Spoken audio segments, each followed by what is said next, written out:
Dr. Chantel Okoye wasn't supposed to be at the gala. She had spent the entire week working double shifts at the hospital and was already planning her escape when her friend Daniel convinced her to stay for just 1 hour. Across the room, Nari watched her. For weeks, she'd been hearing about the woman who had somehow captured her brother's attention.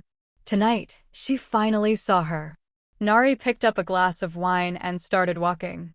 Slowly. Deliberately. When she reached Chantel, she crashed into her shoulder hard enough to send red wine splashing down the front of Chantel's cream-colored dress. "Oops," Nari said. "I didn't see you." The conversations around them began to fade. People were already watching. Chantel looked down at the stain. Then back up. "You saw me." Nari smiled. "Excuse me. You walked across the room to do that. Do you know who you're talking to?" "No," Chantel said. "And right now, I don't care."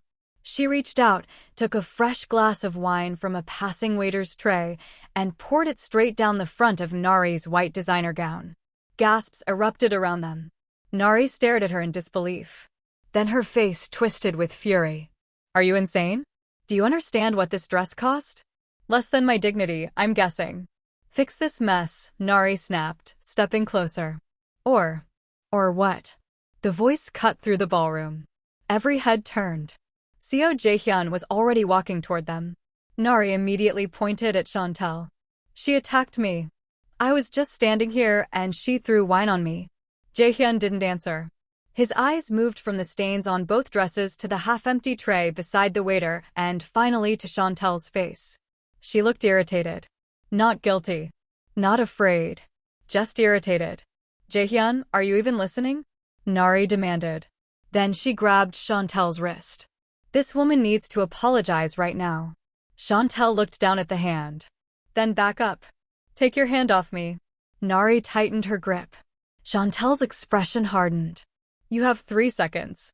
A few people nearest to them instinctively stepped back. Something in her voice made them believe she meant it. "Nari," Jaehyun said. "Let her go." Nari ignored him. Her fingers tightened again. That was when Jaehyun moved. Fast. Controlled. His hand connected with her cheek before anyone in the room could process what was happening. The slap echoed across the ballroom. Nari stumbled backward, clutching her face. The room went completely silent. If someone publicly humiliated you like this, would you stay calm like Chantel, or react immediately? Like this video, and if you're new to the channel, subscribe because what happened after this moment shocked everyone in that room. 6 weeks earlier, none of this would have made sense to anyone watching that scene unfold. Chantel Okoye was simply a 29-year-old internal medicine physician with a packed schedule and very little patience for anything unrelated to her patients. She was good at her job, disciplined, sharp, respected by senior doctors who usually dismissed anyone under 35 without a second look. She had built that respect herself, one 12-hour shift at a time, refusing every shortcut anyone offered her along the way. Outside the hospital, she gave one evening a week teaching free self-defense classes to women in her neighborhood. She never advertised why she'd started it. Only Daniel knew the real story, an old relationship that had taught her, painfully and slowly, exactly what it felt like to be made small by someone who claimed to love her. She had promised herself she would never feel that small again, and she made sure other women had the tools to make that same promise to themselves. "You need one night where you're not Dr. Okoye," Daniel told her that evening, steering her toward his car with a hand on her shoulder. "Just one night. I have a stack of charts to finish. The charts will still be there tomorrow. Tonight you're going to eat expensive food, meet some insufferable rich people, and pretend you're having fun." That's a terrible sales pitch. It's the only one I've got.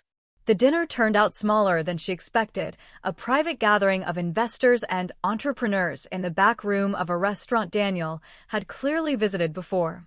She sat through a round of polite introductions, only half listening, until a man pulled out the chair beside her and said simply, "I'm Jaehyun." No surname. No mention of a company. No expectant pause waiting for her to look impressed. "Chantel," she said. "You look like you're counting the minutes until you can leave." She almost laughed despite herself. Is it that obvious? only to someone doing the exact same thing. Then why are you here? Obligation. Why are you here? A friend who doesn't understand the word no. I like him already, Jae-hyun said, and something about the dry way he said it made her actually smile for the first time that night. They talked for hours after that. Not about money, not about status, but about purpose, why people spent entire lives chasing success only to feel empty once they finally had it. He asked careful questions and then actually listened to her answers instead of waiting for his turn to talk. She found herself saying more than she normally allowed herself to say to a stranger. You don't ask what I do for a living, she said at one point. Most people lead with that. I figure you'll tell me if it matters. What if I never tell you? Then I suppose I'll have to keep asking you to dinner until you do. Before the night ended, they exchanged numbers, his thumb hovering for a second too long over the keyboard, like he was deciding whether to say something else. Neither of them called. Weeks passed.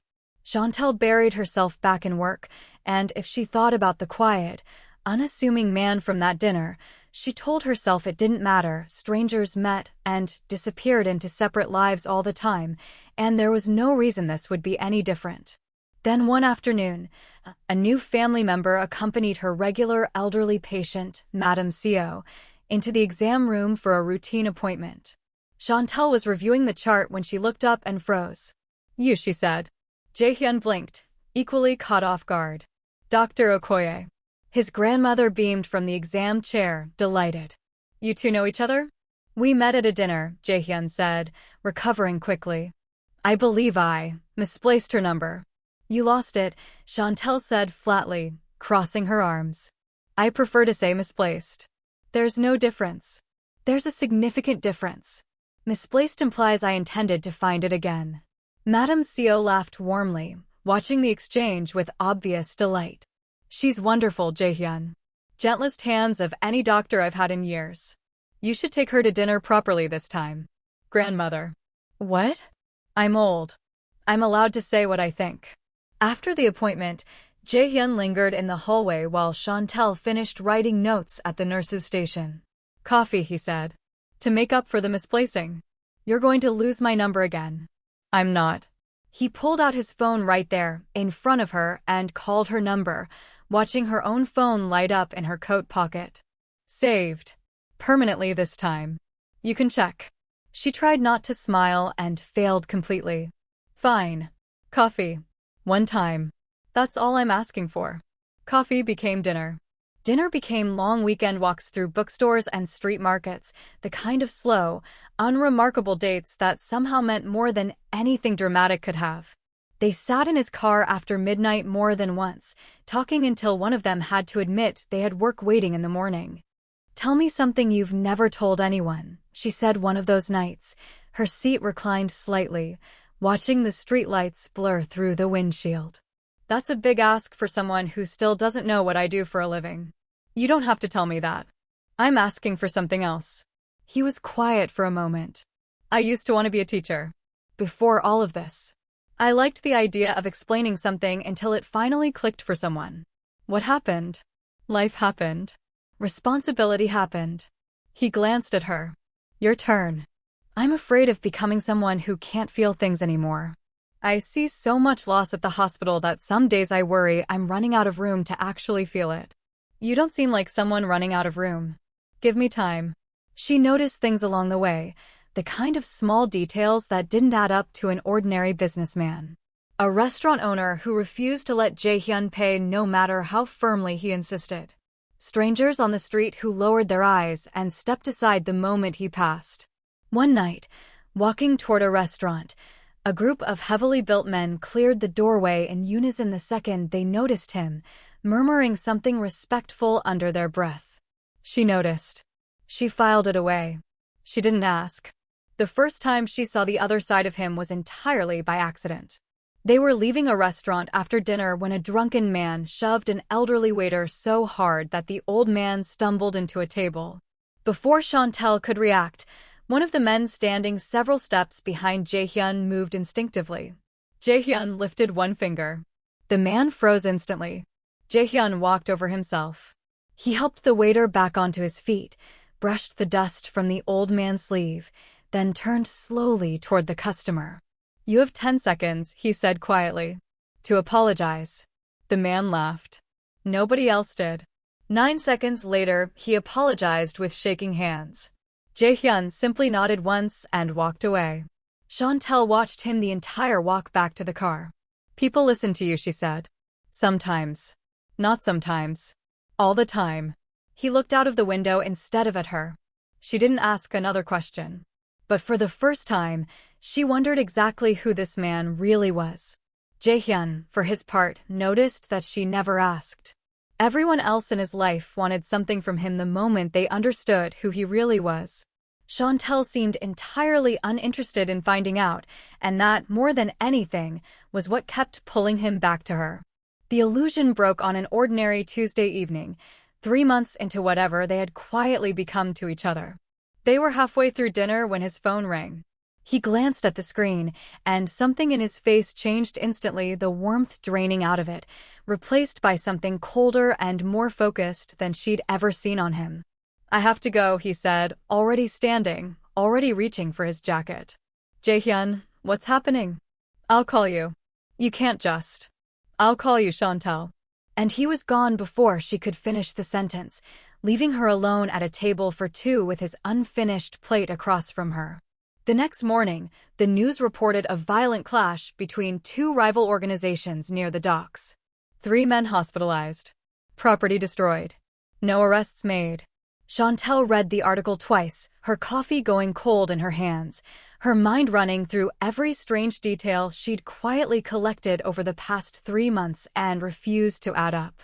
She didn't confront him immediately.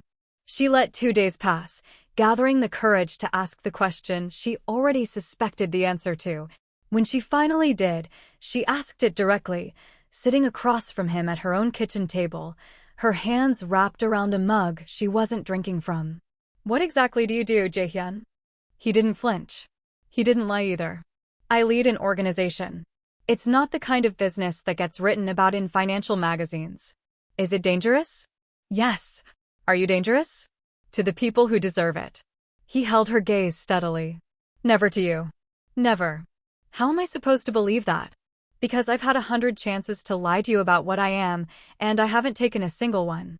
She sat with that for a long moment, turning the mug slowly in her hands. "Does this mean men show up at my door one day? Does this mean I become a target because of who I'm with?" "I would never let that happen." "You can't promise that." "Nobody can promise that." "I know." He reached across the table, not quite touching her hand, waiting to see if she'd pull away. "I know I can't promise the world will be safe. I can only promise I'll spend every day trying to make it safe for you." She didn't pull her hand back. But she also didn't have an answer for the question that had been building in her chest since the article that morning. "Can someone like you ever truly have a peaceful life?" she asked quietly. He didn't have an answer either. Neither of them did. But neither of them left the table that night. Meeting his family came faster than she expected, only a few weeks later. His grandmother adored her instantly, holding both her hands and declaring her the gentlest soul in Seoul before they'd even sat down to dinner. His younger brother, Min-jae, teased her within the first 10 minutes like they'd known each other for years, stealing food off her plate and laughing when she swatted his hand away. "He likes you," Jae-hyun murmured, leaning close. "That's actually rare." "Lucky me." "It is, actually. He doesn't waste effort on people he doesn't think will stick around." Nari was different. Polite. Almost too polite. She smiled at the right moments and said all the right things, complimented Chantel's dress, asked about her work with genuine-sounding interest. But her eyes followed Chantel around the room all evening, cataloging every small interaction between her brother and this stranger like she was building a case file. After dinner, while Chantel helped clear plates despite grandmother's protests, Nari pulled Jae-hyun aside in the hallway. "Is this serious?" she asked. "Yes." "You've known her for what, 2 months?" 3. "And you're certain?" "I'm certain." That single word unsettled her more than any explanation could have. She watched her brother walk back into the dining room, watched the way his whole posture softened around this woman, and felt something tighten in her chest that she couldn't immediately name. Days later, Han Ji-eun returned to the city. She hadn't been invited back. No one had called her. She came because rumors traveled fast in circles like theirs, and the rumor that reached her was simple. Jaehyun had moved on, and he seemed happy about it. She found Nari first, knowing exactly which insecurities to press, arranging a casual lunch like old friends catching up. I just worry about him, Jiun said over tea, her voice soft and full of practiced concern. A woman appears out of nowhere, and suddenly everyone's supposed to trust her completely? It seems fast, doesn't it? She seems genuine, Nari said carefully, though the words felt less certain coming out than they had a week earlier. They always seemed genuine in the beginning. Jiun's smile didn't quite reach her eyes. I just don't want to see your brother get hurt the way he was before. What do you mean before? Nothing. Forget I said anything. She let the silence sit just long enough to be unbearable. I just don't want history repeating itself, that's all. I care about this family, even after everything. Meeting after meeting, lunch after lunch, the seeds took root. Nari started watching Chantel with new suspicion, reinterpreting every kind gesture as calculation, every easy laugh as performance. The doubt grew slowly, the way doubt always does when it's planted by someone who knows exactly which soil to use. Then the photographs appeared online, Chantel and Jaehyun together at a quiet restaurant, leaked anonymously with cruel captions accusing her of chasing wealthy men for status and money. The story spread through gossip blogs within hours, then devastatingly, through the hospital where Chantel worked every single day. Patients requested different doctors without explanation. Colleagues whispered in the break room when they thought she couldn't hear. Hospital administration called her into a private meeting, their concern dressed carefully in corporate language that didn't disguise the real message underneath. We just want to make sure this doesn't affect patient trust in the institution, the director said, not quite meeting her eyes. It won't, Chantel said, though for the first time, she wasn't entirely sure she believed it herself. That night, she sat alone in her apartment, staring at her medical license framed on the wall, the thing she had sacrificed sleep, relationships, and years of her life to earn. She thought about losing all of it over rumors she hadn't started and couldn't control. When Jaehyun called, she finally said the words she'd been avoiding saying out loud for days. I think we need some time apart. He was quiet for a long moment on the other end of the line. Is this what you want? Or what you're afraid will happen if you stay? Does it matter which one it is? It matters to me. I can't lose everything I built for a relationship that's 3 months old, Jaehyun. Is that what this is to you? 3 months and a number. That's not what I said. It's what it sounded like. She closed her eyes, gripping the phone tighter. I don't know what I'm saying right now. I just know I'm scared, and I don't know how to keep doing this while I'm scared. Then take the time, he said finally, his voice quieter now. Take whatever time you need. I won't call you. I won't show up. But I need you to know I'm not going anywhere on my end. Okay. A pause. Good night, Chantel. Good night. The days that followed were miserable for both of them, though neither would have admitted it to anyone but themselves. Chantel buried herself in back-to-back shifts. Jaehyun sat through business meetings without absorbing a single word being said to him. Min-jae noticed first. You've been impossible to talk to for a week, he said, dropping into the chair across from his brother's desk uninvited. What happened with the doctor? Nothing happened. That's exactly the kind of answer someone gives when something happened. We're taking some time. Why? Because her career is being destroyed by rumors connected to me, and she's not sure she can survive that. Min-jae studied him for a moment. And what do you think? I think I'd rather burn down whoever's spreading those rumors than lose her over them. Then maybe start there instead of sitting in your office staring at nothing. One evening, after teaching her self-defense class, Chantel walked toward the underground parking garage alone, exhausted and distracted, replaying the call with Jaehyun in her head for the 100th time. She didn't notice Jiun stepping out from behind a concrete pillar until it was too late to avoid her. You think you've won, Jiun said, her voice shaking with something between desperation and rage. You think you can just walk into his life and take everything I built for myself? I don't know what you're talking about. Don't lie to me. Jiun's composure cracked entirely, her hands trembling at her sides. I gave that family everything. I gave him everything. and you just appear, with your perfect little hospital job and your perfect little smile, and take it all without even trying. I never took anything from you. Whatever happened between you and Jaehyun happened before I existed in his life. You don't get to say his name like you know him. I do know him. Better than you think. Jiyoon lunged forward and grabbed Chantel's arm, her nails digging in. Apologize. Tell me you'll leave him alone. Let go of me. Apologize. Another woman emerged from the shadows nearby, a friend of Jiyoon's who had followed along, believing they were simply going to scare this stranger into backing off quietly. She grabbed Chantel's other arm, pinning her between them. What neither of them expected was that Chantel had spent years teaching women exactly how to handle being grabbed by someone bigger, or in this case, by two people at once. The fight lasted less than 30 seconds. Chantel broke Jiyoon's grip with a sharp twist of her wrist, stepped into the second woman's space before she could react, and had both of them disoriented and stumbling within moments. She never threw a punch that wasn't necessary. She never lost control of her breathing or her balance. Stay down, Chantel said, her voice steady despite her racing heart, standing over both women now sprawled across the concrete. I'm not the one who started this, and I'm not going to be the one who finishes it badly. The garage's security cameras captured every second of it. Police arrived within minutes.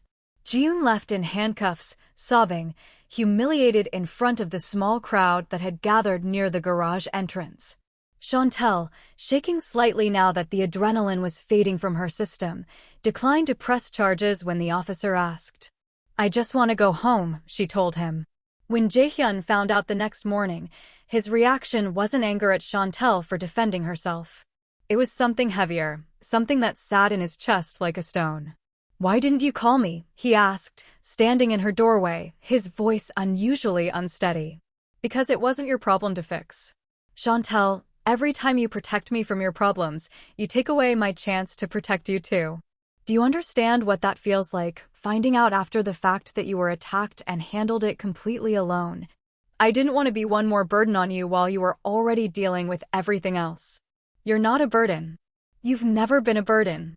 You're the only thing in my life that's never asked me for anything, and somehow that makes me want to give you everything. She felt something in her chest give way at those words, the careful walls she'd built over the past week finally cracking. I was so scared, Jaehyun. Not of her. Of losing everything I worked for. Of losing you. Of not knowing how to hold both at the same time. You don't have to choose between them. I refuse to let you choose. I love you, she whispered, the words slipping out before she could stop them. I've loved you for weeks and I was too scared to say it. I love you too. He pulled her into him, his hand cradling the back of her head. I have for longer than I probably should admit. That night marked the end of their separation and the beginning of something neither of them was willing to lose again, which made the gala, weeks later, all the more painful when it finally arrived. Because by the time the gala came around, Nari had spent months absorbing Jiyoon's careful poison, lunch by lunch, doubt by doubt. Despite the arrest, despite the obvious instability Jiyoon had shown that night in the garage, Nari's mind had already built a narrative where Chantel was somehow responsible for all the chaos surrounding her brother's life. So when she saw Chantel standing alone at the gala in that cream-colored dress, looking far too comfortable in a room Nari felt she didn't belong in, all that resentment finally erupted at once. The wine. The retaliation. The slap that echoed through the ballroom and silenced every conversation in the building. This time, watching it unfold from the outside, those who knew the full story understood the weight behind every motion. Nari's misplaced fury built on months of manipulation, Jaehyun's exhausted protectiveness finally breaking. Chantel's quiet refusal to be diminished by anyone, even the family she desperately wanted to love her back. Driving home that night, the silence in the car was heavy enough to feel. Tell me what actually happened in that parking garage, Jaehyun finally said, his eyes fixed on the road. All of it. Not the shortened version you gave the police that night. Chantel told him everything again, slower this time, Jiyoon's accusations, the second woman who joined in, the fight, the things Jiyoon had screamed about giving everything to his family. Jae-hyun's jaw tightened, his hands flexing against the steering wheel. She said that? About giving everything? Yes. Why does that matter? He didn't answer right away, his mind working through something she couldn't see. The next morning, he requested a private meeting with Jiun, who was still dealing with the legal fallout from her arrest. She arrived defensive, expecting another argument about Chantel, another lecture about boundaries she'd already crossed. Instead, Jae-hyun asked one question, sitting across from her with no warmth in his expression at all. What did you mean, that night in the garage, about giving my family everything? Jiun's face went pale. For a long moment, she said nothing, her hands twisting in her lap. Tell me, he said quietly, leaning forward. Or I stopped protecting you from what could have happened to you legally after that night, and I let it run its full course this time. She broke, the words spilling out like something finally too heavy to carry alone. Years ago, my family's company was collapsing. I was desperate, Jae-hyun. I leaked information, confidential information connected to your organization, to people who promised to save my father's business in exchange for it. Tears streamed down her face, her voice shaking. I didn't know what they would do with it. I swear I didn't know people would get hurt because of what I gave them. Jae-hyun's expression turned to stone, something cold settling behind his eyes. 3 men were hospitalized because of that leak. Do you understand that? People's lives were altered because of a decision you made and never told me about. I know. I couldn't tell you. I was too ashamed, too afraid of what you'd do once you knew the truth. So instead you let me end our engagement believing it was simple incompatibility. You let me carry that confusion for a long time. I didn't have a choice. You had a choice every single day since then to tell the truth instead of letting everyone, including my own sister, believe Chantel was the villain in a story you started. Jiun had no response to that. There wasn't one that could undo what she'd already done. That evening, Jae-hyun sat down with Nari in the quiet of the family study and told her everything: Jiun's betrayal years earlier, the leaked information, the people hurt because of it, and the careful manipulation she'd fed Nari lunch after lunch for months. Nari sat in stunned silence as the pieces fell into place in front of her. She came to me with concerns about Chantel. She made it sound like she cared about this family, about protecting you. She was protecting herself by destroying someone else's reputation in the process. I defended her, Jae-hyun. I believed her over the woman who's done nothing but love you honestly since the day you met. You didn't know what she was doing to you. I should have looked closer before I let her convince me Chantel was a threat. Her voice cracked, her hands pressed against her face. I humiliated Chantel in front of every important person in the city because of someone who betrayed our entire family years ago and never had the decency to admit it. Nari. I poured wine on a woman who was just standing there, minding her own business, because I let myself be manipulated by someone with her own agenda. What does that make me? It makes you someone who was lied to. It doesn't make you her. Then I need to fix it. I need to actually fix it, not just feel guilty about it in private. Days later, Nari showed up at the hospital, waiting outside Chantel's office until her last patient left for the day, her hands clasped tightly in front of her like she wasn't sure what to do with them. I don't expect you to forgive me, Nari said the moment Chantel opened the door, the words rushing out before she lost her nerve. I just needed you to know I understand now. All of it. What Jiun did, what I let her convince me of, what I put you through at that gala in front of everyone we know. I'm sorry. Genuinely, completely sorry. Chantel studied her for a long moment, arms crossed, weighing the sincerity in front of her. I appreciate you saying that. But trust isn't rebuilt with an apology, Nari. It's rebuilt with time, and with actions that prove the apology actually meant something beyond the moment you said it. Nari nodded, accepting it without argument, without the defensiveness Chantel had half expected. I understand. I'll earn it. I know I have no right to ask for your patience, but I'm asking anyway.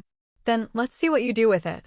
Weeks passed, and slowly, carefully, Nari did exactly that. She showed up to Chantel's self-defense classes, not to perform an apology, but to actually learn something. She stopped by the hospital with coffee on days she knew Chantel was working long shifts, never expecting conversation in return. Small gestures. Genuine effort. The kind of consistency that meant more than any single conversation ever could have. By the time the Seo family gathered for dinner again, something had visibly shifted in the room. Grandmother laughed freely at the head of the table, telling the same story about Jaehyun's childhood that she'd told a dozen times before. Minjae teased Chantel relentlessly about her terrible taste in tea, stealing sips from her cup just to provoke a reaction. Even Nari, sitting beside her now instead of across some invisible divide, smiled in a way that finally reached her eyes. "You're staying for dessert this time," Nari said. "I already told the kitchen not to let you leave early." "Is that a threat?" "It's a promise. A good one, I hope." Halfway through dinner, Jaehyun quietly stood, without ceremony, without the kind of performance someone in his position could easily have afforded. He reached into his pocket and knelt beside Chantel's chair, holding out a simple ring that caught the light from the chandelier above them. "I've spent years building an empire." He smiled. "You're the first person who ever made me want to come home instead of simply owning one." He opened the ring box. "Come home with me. A beat. For the rest of our lives." Chantel felt tears rising before she could stop them, her hand covering her mouth as she looked at the man who had walked into her life uninvited at a dinner she almost didn't attend, and somehow become essential to every part of it since. "I thought you'd never ask," she whispered. "Is that a yes?" "It's the easiest yes I've ever given in my entire life." The table erupted, Minjae cheering loudly enough that the staff in the hallway came to check on them, Grandmother clapping her hands together with delight and already talking about wedding dates, Nari wiping tears from her own eyes as she watched her brother slide the ring onto Chantel's finger with hands that weren't quite steady. Chantel looked around the table at the family that had once treated her as a threat to be eliminated, now embracing her as one of their own without hesitation, and realized that the life she had almost walked away from months earlier had completely become the family she never knew she'd been missing. "Before you go, tell me this. What was your favorite moment in the story? Was it Chantel refusing to be humiliated, Nari finally taking responsibility for her actions, or Jaehyun choosing truth over family pressure?" Leave your answer in the comments. And if you enjoyed this story, don't forget to like, subscribe, and share it with someone who would appreciate it. See you in the next one.